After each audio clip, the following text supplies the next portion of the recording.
إذا جاء نصر الله والفتح ورأيت الناس يدخلون في دين الله أفواجا فسبح بحمد ربك واستغفره إنه كان توابا. تكبير.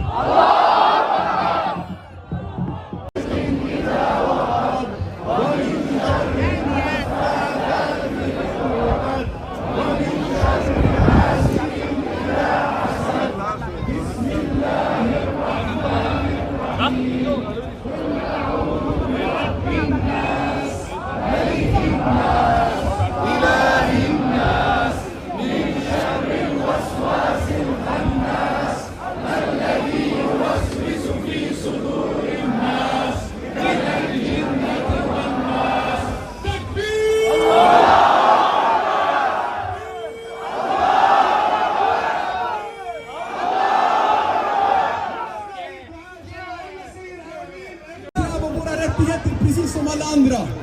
Och filosofen Slavoj Žižek säger att man mäter ett lands demokrati genom hur de behandlar minoriteter. Så Sverige, hur behandlar ni svenska muslimer? Hur behandlar ni svenska romer? Hur behandlar ni...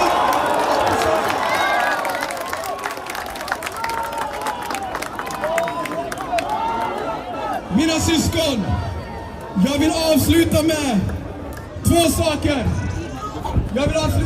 saker. Stockholms moskéer, för det första, vi har bestämt att för nästa person som bränner en koran, vi ska ta den personen till rättegången.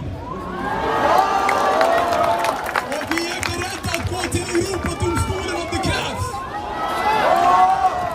Och för det andra, och slutligen, för varje koran någon bränner, vi trycker 10 nya. För varje koran någon bränner, vi sprider budskapet. De bränner en koran, vi trycker 10 nya. De bränner en till, vi trycker nya. Och de bränner en tredje, vi trycker 10 nya. Jazakallah khair mina bröder och systrar. Ta hand om er. Assalamu